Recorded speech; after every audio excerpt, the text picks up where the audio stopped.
Hello, everyone, and welcome to the Cyber Seminar Series, Hydrologic Science and Indigenous Voices.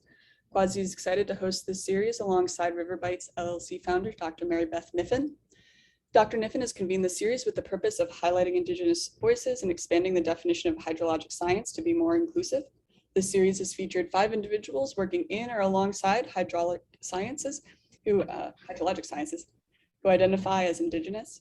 Dr. Kniffin has invited speakers from a variety of geographic places across the North American continent, today called Oklahoma, Colorado, Wisconsin, Arizona, and this week, Louisiana.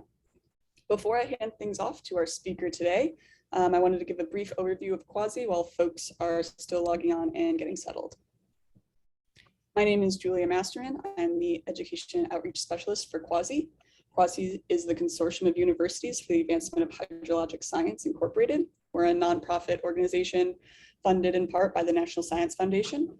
Our mission is to advance water science by strengthening interdisciplinary collaboration, providing critical infrastructure through our data services, and promoting education in water science at all levels. We seek to fulfill this mission in 2 main ways, through our data services and our community services. CUAHSI Data and Compute Services provide tools and support for the entire data lifecycle, from data discovery and collection to collaboration and publication. CUAHSI hosts 2 data repositories for water science data, HydroShare and HIS, also known as data.cuahsi.org. Our hope is that by providing this support and infrastructure, CUAHSI can help researchers formulate and execute their data management plans, be effective data stewards, and meet the requirements of funding agencies. The other side of our organization are community services. These include workshops, grants, a summer institute at the National Water Center for graduate students, webinar series like this one, a virtual university, and a guest lecture database among many other activities. We seek to be a resource for the water science community as a whole. There are a number of community meetings that have been going on this summer. ModFlow and more just wrapped up, and this week we are at Frontiers in Hydrology in San Juan. The Frontiers in Hydrology meeting is co-sponsored by, by AGU and CUAHSI. If you're here at this meeting, feel free to come say hi. There is a lot going on and more coming soon. We'll have many more workshops and webinar series for this summer and fall that will be up on our website. And I'd encourage you to visit our recently updated website, sign up for our newsletter, or join our community Slack channel to learn more about CUAHSI and to stay up to date with everything that's going on. I'll add links and more information in the chat in a moment. Before we get started, a few logistical things. This webinar is being recorded and will be posted on the CUAHSI YouTube channel. Our hope is that this recording can be used by hydrology educators and researchers to inspire and inform discussions. Secondly, we ask that you use the Q&A functionality to submit questions to our speakers. So take a moment and familiarize yourself with where the Q&A box is now. Finally, we expect that all involved with CUAHSI Cyber Seminars uphold the CUAHSI Code of Conduct and promote and maintain a professional, considerate, respectful, and collaborative virtual environment. Thank you for being a part of that. This is the last webinar in this series. If you are interested in checking out the recordings from the previous ones, please do. They're on the YouTube channel. And we're excited to welcome our speaker today. I'd like to introduce the host of this series, Dr. Maribeth Kniffin, who will then introduce today's speaker. Dr. Kniffin is a hydrologist and founder of Riverbytes and is a research affiliate at the Department of Philosophy of Science at the University of California, Davis. She is the vice chair of the DEI, Diversity, Equity, and Inclusion Standing Committee for CUAHSI, and a scholar with the River Field Studies Network. Dr. Kniffin is also a member of the marketing committee for the Women and Water Coming Together Symposium at La Côte Reservation in northern Wisconsin, which is a 5-day symposium that takes place each year in July and August.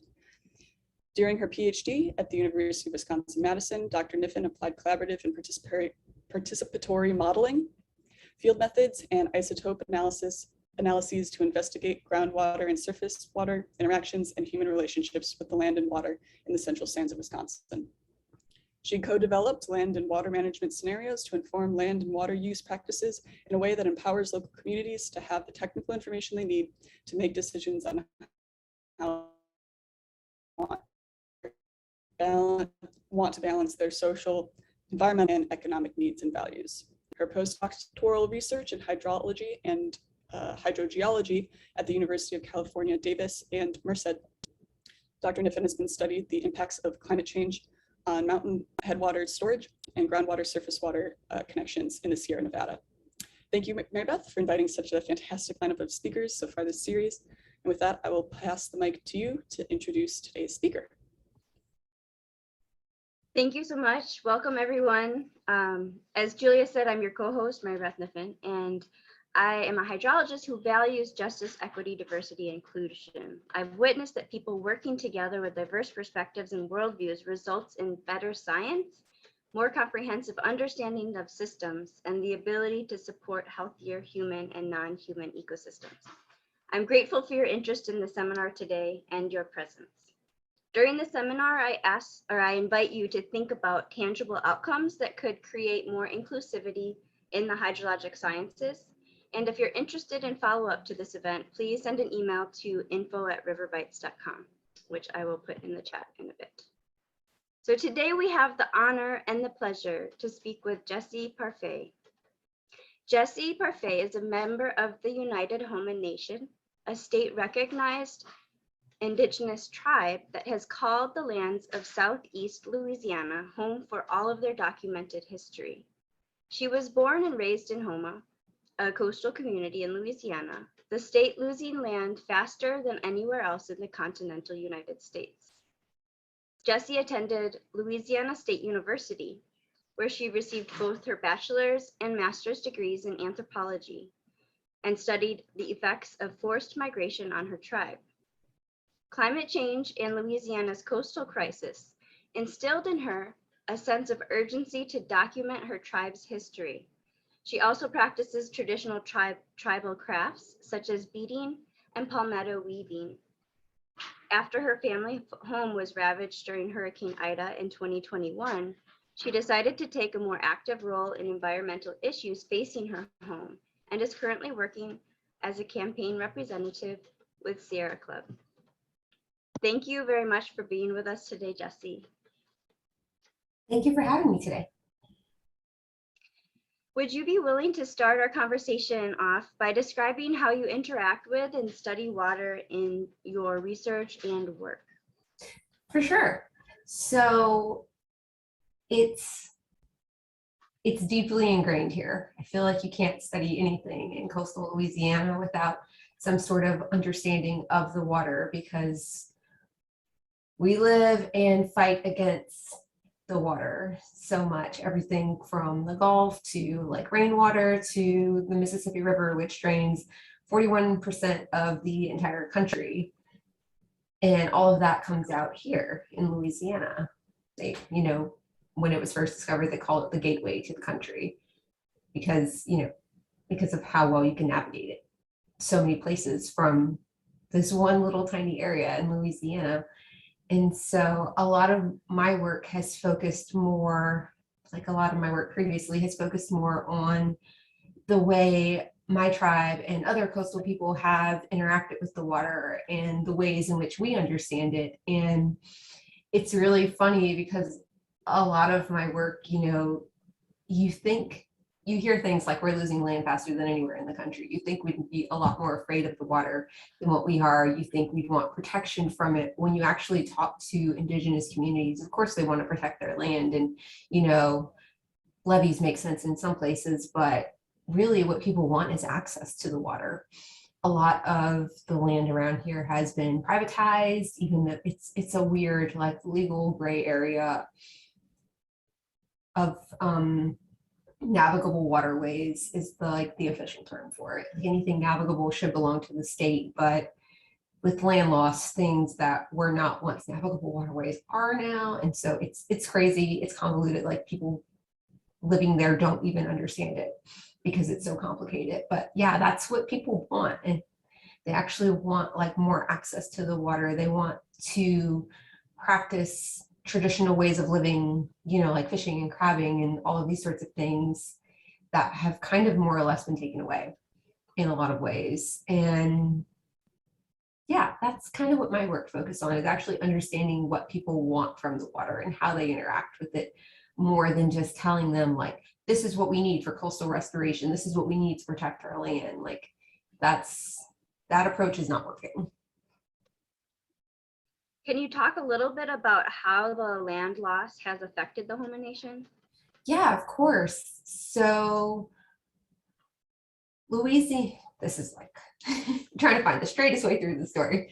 Louisiana actually once had a lot more land than what we do now. You can, this is, very well documented. You can just like look up maps that go back to about the 1930s. And so you can see how much land we've lost since the 1930s and how much we're projected to lose in the future under different scenarios. CPRA, the Coastal Protection Restoration Authority, puts those out.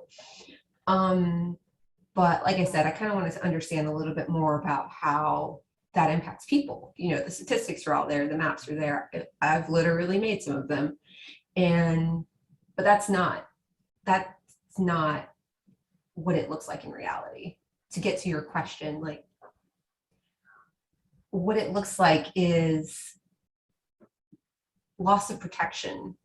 For starters, we used to have land, or at least marsh, that extended all the way out to the barrier islands. Like we call it Last Island. So Last Island is one of the barrier islands. There used to be a resort there, all sorts of things. And with, any number of things, pick a thing, but hurricanes, storm surges, but also a lot of oil and gas exploration has decimated that land.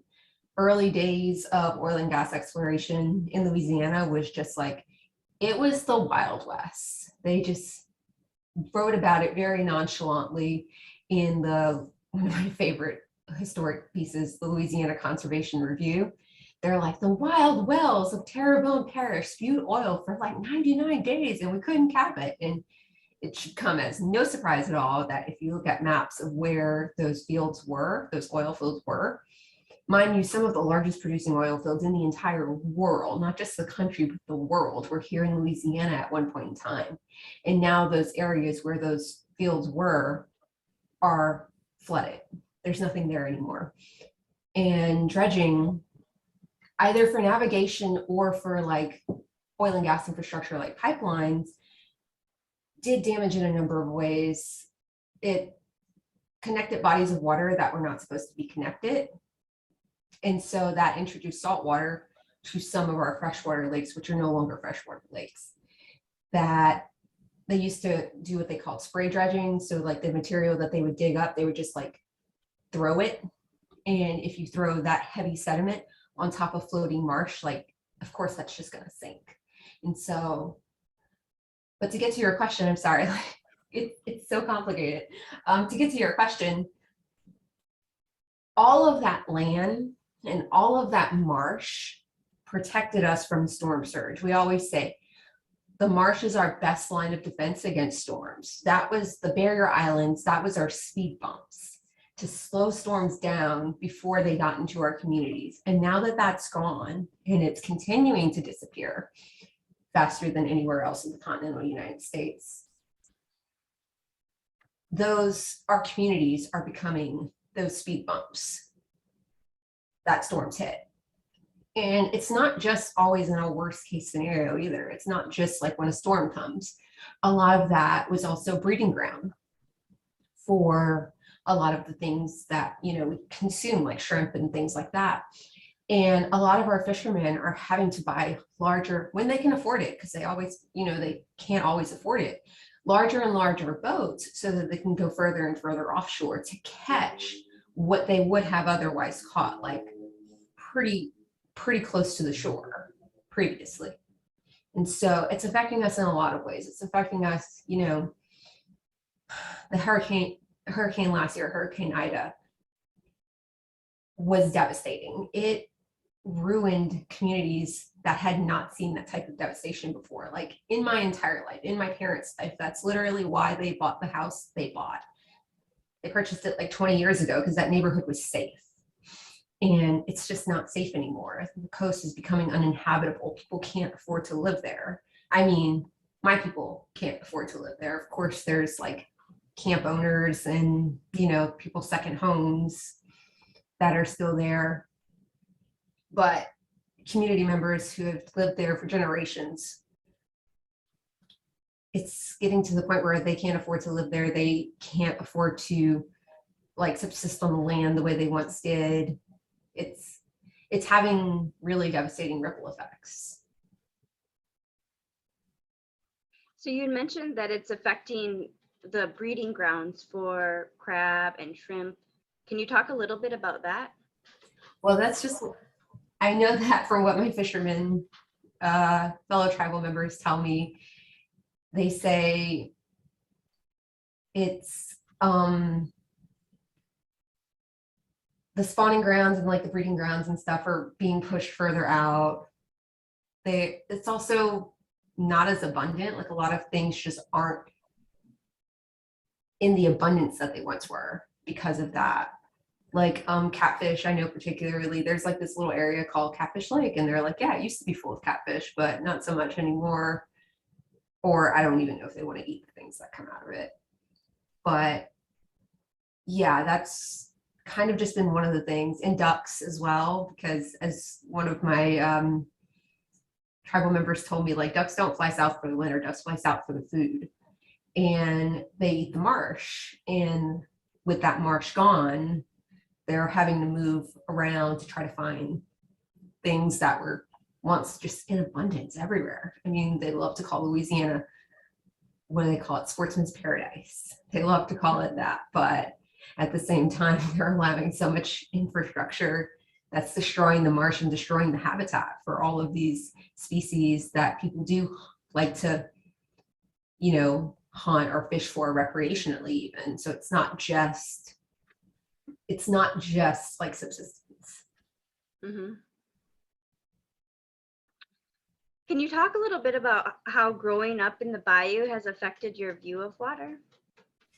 Yeah, I think for a long time I was a little scared of it because I knew when I was 5, I kind of experienced my first hurricane. I'm aging myself there, but it was Hurricane Andrew in the early 90s. And I, at a very young age and very impressionable, was left with understanding like the devastation of a hurricane. My grandmother's home was absolutely destroyed. She ended up moving. And so I did kind of have that fear of the water, but at the same time, I always appreciated it. So it was, I guess it was kind of more of a respect because, you know, I did grow up eating a lot of like shrimp and fish and things that people in other parts of the country consider like a delicacy. I was just like, oh, it's Tuesday, you know, things like that. And so I've always appreciated the water for what it provided for us.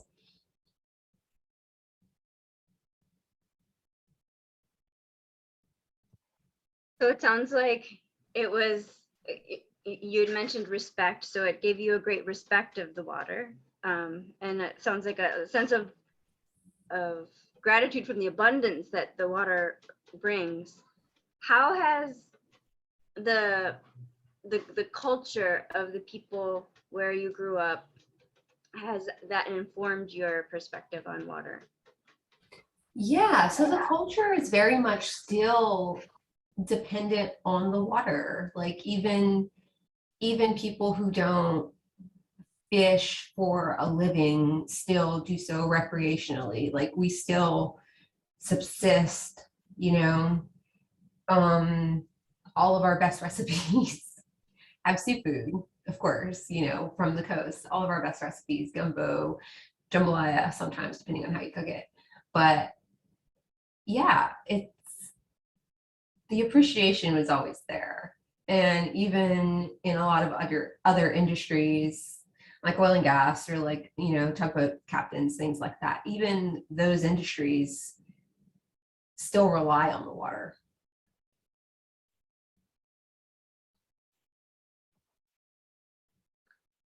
So are there, you know, we're speaking to a hydrologic sciences community, and I'm wondering, from your perspective, are there ways that we can expand as a hydrologic sciences community to evolve in our understanding of water? Yeah, absolutely. Listen to people. Listen to people. the models, of course, will always, I'm not saying models aren't reliable at all, but I don't think they have all the information. They just have what people feed them and understand in that sort of way, but not necessarily in the way that Indigenous people or people who have just lived on this land for generations understand it. It's funny, I would take my maps and things like that to tribal citizens, and one of them was like showing the depths of the water. And they were like, yeah, I can tell you right now, that's not as shallow as it says it is on this map. And I was like, okay, well, I'm not debating you on that at all, but like, I'm just curious, how do you know that? And they're like, well, it's the East-West Canal. It's where like two canals kind of meet each other. And because of that, it's like, it creates a pressure. And so they're like, yeah, that's actually a lot deeper than what your map says it is. And that had a huge impact on, we were kind of proposing and pitching out ideas of like coastal restoration. We were going to deposit some sediment, and they're like, yeah, if you put that there, this is inaccurate. And so I don't think that's going to stay there. I think it's going to wash out in the bayou or something like that. And I think just understanding how other people understand water, and especially the way it changes after a storm, because I think models have a lot more difficult time understanding that. But tribal citizens, or just people, like I had mentioned, who like live on the water, understand that. And they say things to me that sound crazy, that sound kind of crazy, but like, if you look at the maps, it's totally true about the ways like hurricanes wash out the marsh. And I think one person described it to me as rolling it up like a carpet, like it rolled the marsh up like a carpet, and then it just sunk. And I think there's a lot of value in that type of knowledge that could be incorporated into models, or just, incorporated into what feeds the models. Definitely. That's fascinating to, just to hear from people who have lived it and observed it and swam in it or boated in it. And all of that is a type of data that like you said, can be fed into a model. Do you have any thoughts about what that would look like to try to do that, to try to include some of that knowledge from the community into a coastal restoration process or a modeling process? Yeah, it's going to sound like a self plug, which I promise that it's not, but anthropology, like my background, both my degrees are in anthropology. My master's and my undergrad are in anthropology. And that was part of the work that I did, was actually just like talking to people. And I just find it easier to just have conversations with people, and like, you can have your list of questions and go through them, but keep them open-ended, rather than just like having some, like a poll or something like that.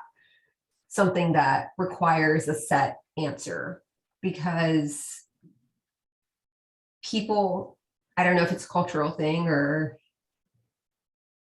I don't know what kind of thing it is, but people just like love shooting the shit. They'll just talk to you about anything that you have questions about. And I don't even think it's weird. Like, I don't think they realize how smart they are sometimes. Like, people will just tell me like, I don't have a degree, I don't have letters behind my name, I didn't finish high school, so I don't know. Like, you have the internet, and you have all these things in these books and this college degree, and I'm just like, no, I don't. I don't, because I'm not on the water as much as you. I haven't fished for literally decades of my life. Like, I don't know. And so I think open-ended questions, just having conversations with people. If you can get an anthropologist on board, they're very good at that sort of thing. You don't necessarily need an anthropologist, but just like that type of conversation, like ethnographic interviews, that sort of thing, to really kind of pull out of people what they actually know, because I guarantee you, if you ask them, they're gonna say they don't know. it's a problem. It's a problem, but it's not one that can't be overcome. Right. So so in your experience, when someone comes, you're talking to someone and you ask them a question, they say they don't know, what is your next step? Where do you take the conversation from there? Because you know that they do know. I'm just like, okay, well, tell me about it. Tell me about what you don't know. Like, have like some specific questions. Okay, what did this land look like when you were younger? That's one of my favorite go-to questions. It's like, what did this land look like when you were younger? Because I guarantee you it looks different, because it looks different even in my couple of decades on this earth. The land looks totally different than when I was a kid. And so that's my probably go-to one, is like, okay, how did the land look different from when you were a kid? And, they'll be like, okay, there used to be land here in this one area. Hate to keep using Catfish Lake as an example, but I studied that one a lot. They're like, okay, there used to be all this land around Catfish Lake and people used to live here. Okay, well, when did people stop living there? What's different about it now? When did you see that land lost? And, they'll always have a story about whether it was a hurricane, whether it was just like a bad storm year, or, a canal came in and like cut through some land. They're like, yeah, after that happened. And they'll tell you about it.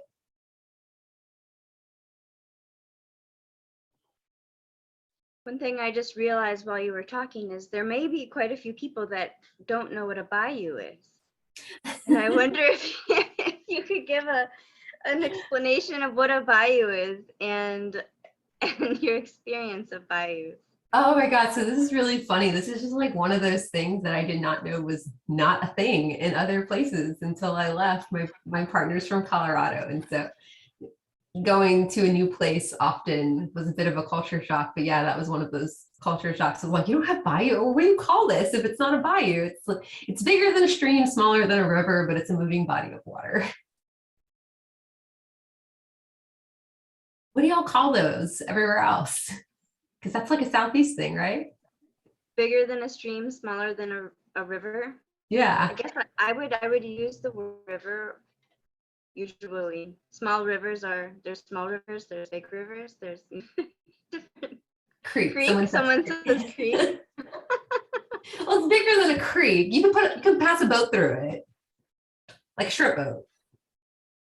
Is there any I guess role of human influence or affecting the waterways that is part of the definition of bayou or not? Because I know, as a person that moved to Louisiana 6 months ago, there's a lot of channelization and just like, strategies for how do you get water off of the land quickly when there's a large amount of water. And so when you're looking at the land and you see, channels, and some of them are human designed and some of them aren't, how do you use the word bayou in your vocabulary when looking or understanding that? I don't know. I think it's kind of a catch-all. Even if it's like, human made versus natural. I think it's kind of like the French word chut. It's just like anything you don't know what it is, like, that thing, that chut. It's just like a thing. And I think bayou is kind of fallen into there, where we'll just use it for, like I said, anybody water smaller than a river. Well, I want to, before we open this up to questions, just ask a kind of conclusion question, which is, what are ways we can expand as a hydrologic science community to be more inclusive with respect to water? So we talked about, really asking people questions, but how would that inclusivity benefit Indigenous communities? I think it would benefit Indigenous communities by actually having long-term solutions. Especially, I don't know if this is true everywhere, but in Louisiana, I feel like a lot of our solutions that we've come up with dealing with water in this state have been very, very short-sighted. I mean, I think it was like National Geographic put out this article in the 1920s, not long after they proposed levying the Mississippi River, saying like, hey, look, this isn't the best idea. I'm paraphrasing, of course, because they did not talk like this, but this isn't the best idea. We don't know what the solution is, but future generations, they'll be smarter. They'll figure it out. And we never did. We just perpetuated this not solution that they had. I mean, it was a short-term solution. It was a very short-sighted solution. For those of you who don't know, like Great Flood of, was it like 1927, flooded an insane amount of coastal Louisiana, killed a lot of people, ruined a lot of land. And that was, of course, horrible. And I'm by no means trying to downplay that flood, but in response to that, they levied off the entire Mississippi River. And if you know anything about coastal Louisiana, you know that it was built by the Mississippi River's annual flooding, depositing sediment. And so in addition to this literal list of other things and other problems that we have causing coastal land loss, the fact that the Mississippi River can't flood anymore and deposit sediment means we can't build land. Even in the best of scenarios for the future, we're not going to build land faster than we're losing it. And I think in water planning, just as in any other type of planning, I think there's a lot of solutions in the past that we can be looking at. Because, I mean, you have to figure the Mississippi River Delta was built over thousands of years, and they have dated the lobes of the Delta with artifacts. And so it's safe to say, like, as long as the land has been there, people have been on it. I mean, the LSU, there's Indigenous mounds on LSU's campus that are the oldest human-made architecture on this continent. And so people have obviously been here living with the water, even when it flooded annually. And they clearly had solutions that we don't have today.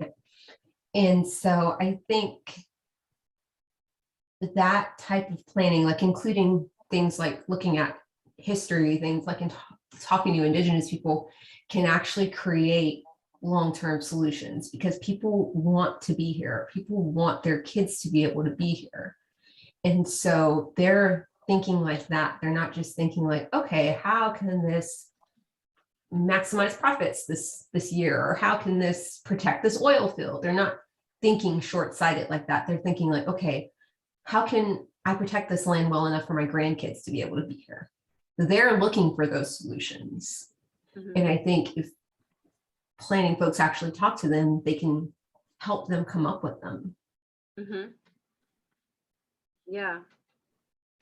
So I want to invite people to start putting questions in the Q&A. As I ask one more follow-up question to that.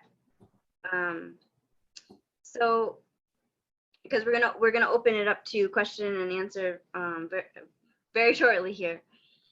So my follow-up question to what you were saying about, you know, coming up with solutions and having scientists talk to Indigenous people about how land was and the evolution of how land has changed, or even how the land and water systems have responded to large storm events.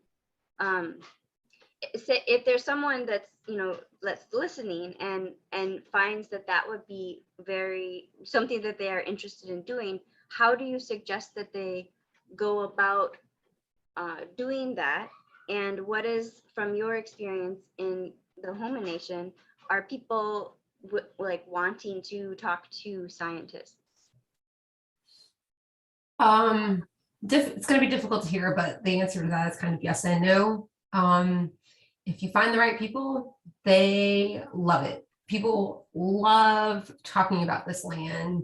And like I said, they just have a wealth of knowledge. And if you catch the right person, they are just totally willing to shoot the shit. You'll have a beer. I'm sure I've done this, and they just like start boiling seafood. It's a whole thing. But at the same time, some communities are experiencing research fatigue, especially like communities like Ile de Charles, Island of like Jean, JEA Charles, which, if y'all don't know, this huge New York Times article came out about the first climate change refugees, which, first of all, you're not a refugee in your own country. But, and second of all, no, they're not the first. They're not the first people to have to move because of like climate change and land loss. But yeah, they are definitely experiencing research fatigue. You will get the door slammed in your face right now, because so many people have come and just extracted from that community and gave nothing in return. And so I would say, if you want to start, that is the first thing. Go with a very like defined set of intentions that you communicate to people. That way they understand exactly why you are worth giving your time to, because their time is valuable too. Definitely. So one question that came in is, would Indigenous people be interested in having their own observational networks of water and their land? I think so. And this is kind of something that I, in a way, have been like kind of brainstorming on. Like, I don't know what it looks like, if it's like an app, you know, like kind of the IC Change app. I kind of always thought it could be something like that, but with like the coast. And so people can go out, and I think people would be really interested in seeing something like that. There's like, you know, these Facebook groups that share pictures of like what it used to look like in all sorts of like cities and things like that. And I'm just like, that could be really cool, but on the coast. So like people can go out and take a picture of like, hey, this house or this camp used to be on land, but now it's on water and the land has recessed like 8-10 feet or whatever. I think people would be really interested in seeing something like that, just to kind of have a way to tell their stories in a centralized place. I don't know if that's what you meant by that question, but that's kind of like the way I thought about it. Yeah. Yeah. Well, I think, you know, the word observational network could mean a lot of different things, from sensors to, you know, taking all of that data and making it available, making it, you know, a visual process too. So I think that it's a very important, interesting question, and finding a way to make, you know, whatever data that is shared or knowledge that is shared available for people to relate back to. You know, I know a lot of people have been working on, you know, storyboards and finding ways for communities to come together on developing stories and narratives of the lands of the places where they live. So yeah, it's a sounds like a really worthwhile effort, you know, and if done in a way, in a respectful way that's giving back to the community. Yeah. So how do you think that and so how do you think that if we were to develop things like this, how would it also benefit the hydrologic sciences community, would you say? I mean, I think there's answers in there that might not be being asked, because I mean, that depth map is a perfect example. Like, you might not think to ask about the depth in a canal because you think you have that information, not knowing that that information is incorrect. And so I think it could provide a lot of knowledge that could be incorporated into your work that you might not necessarily be looking for because you think you have the answers. Yeah, so really almost, so in hydrogeology we often use the term hydrosense, really an intuitive understanding of the landscape. And so if you're a modeler, you want to have that intuitive understanding, and that may be something that is very well developed in someone that's lived and worked and fished in an area for many, many decades. So is there anything that you would like to share with the hydrologic sciences community in terms of any events or information or things that are coming up for you that would be helpful for people to follow or know about? Nothing coming up right now, but follow Gulf Coast Center for Law and Policy, GCCLP. They're also organizing We Choose Now.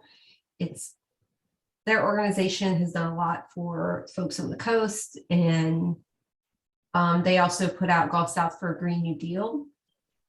And I mean, follow that. I think that actually has its own hashtag as well.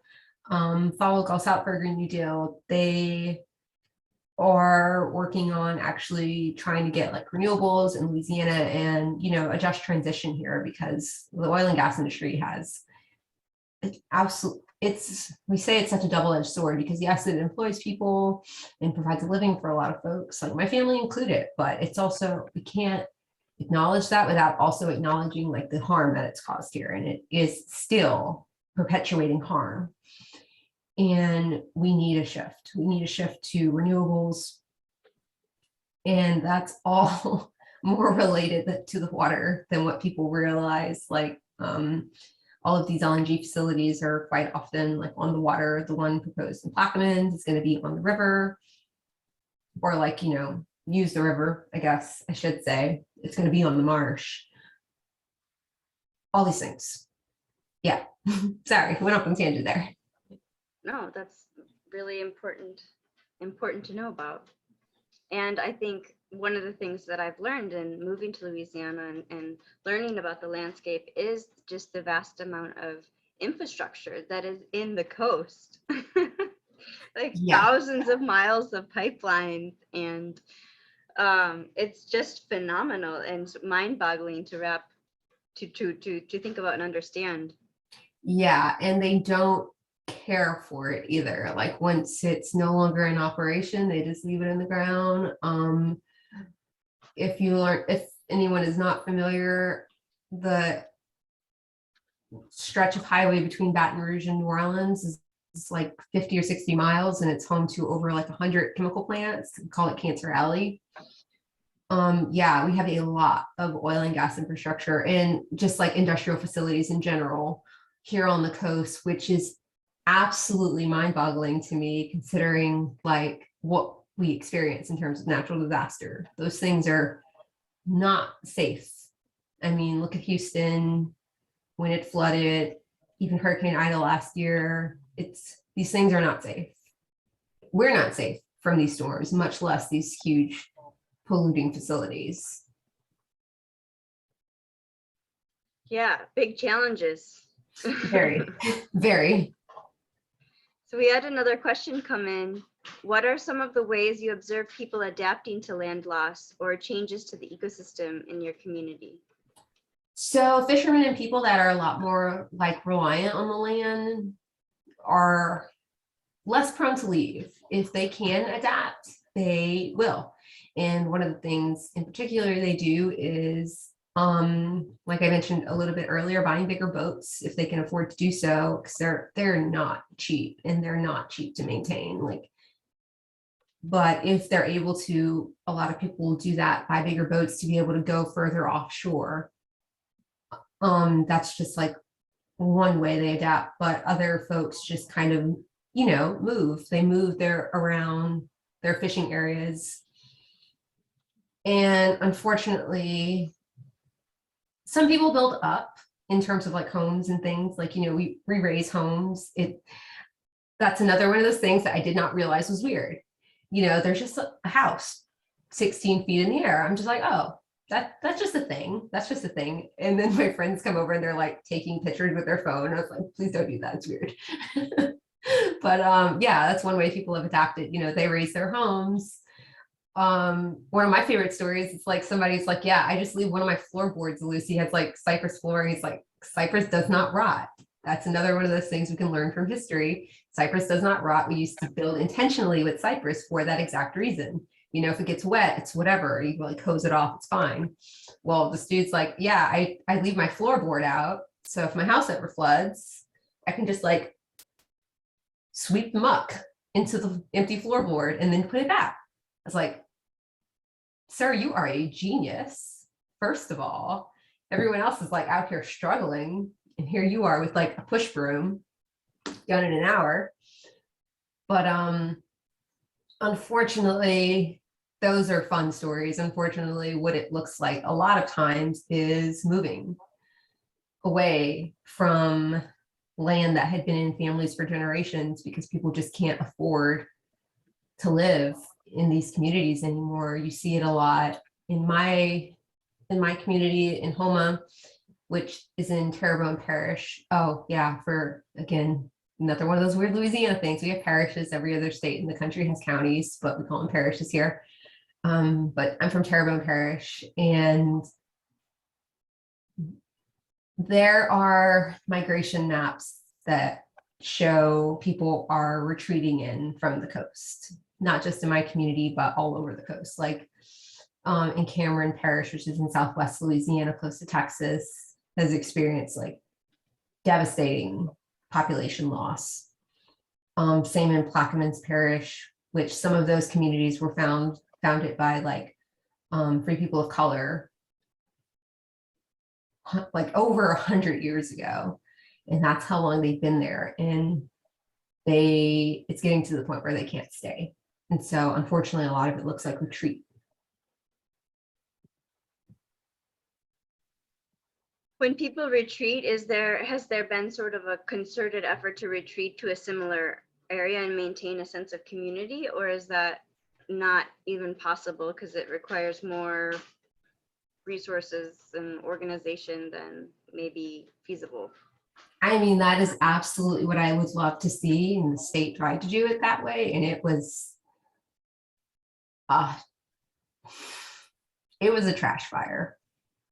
I'm not even going to try to put that lightly. It was a mess, because I think they didn't incorporate people's original plans or what people were told that they could have if they did that. That was the Ile de Jean Charles Resettlement Project that was done through HUD. But for the most part, it is not that, and it is mostly just people leaving and just going where they have family or something like that. It's not usually like in droves. It's not usually like, you know, whole communities moving at a time. It's just like, hey, I have a son in Texas or something like that. And just observationally, I can say, I mean, I have no data like to support this, but observationally, I see a lot of people moving after hurricanes. And so it's a lot of that. It's just going to wherever they can settle. It's usually just a little bit further inland, but if it's further, it's like typically where people have family. Mm-hmm. Yeah, that makes sense. Well, we don't have any more questions that are in queue. If you have any last questions, participants, put them in quickly. But I just want to thank you so much, Jessi, for being with us here and sharing your experience and knowledge. And we just really appreciate it and hope that this increasing awareness and information can benefit the community where you come from, Indigenous communities at large, and the scientific community, because I think the more communication in respectful ways, the better. So thank you so much. Thank you all for being here. Yeah, and thank you. Yeah, this is the conclusion of the Hydrologic Sciences and Indigenous Voices seminar series. If you have any thoughts or want to follow up, please email info@Riverbytes, because the intention behind this was really to develop.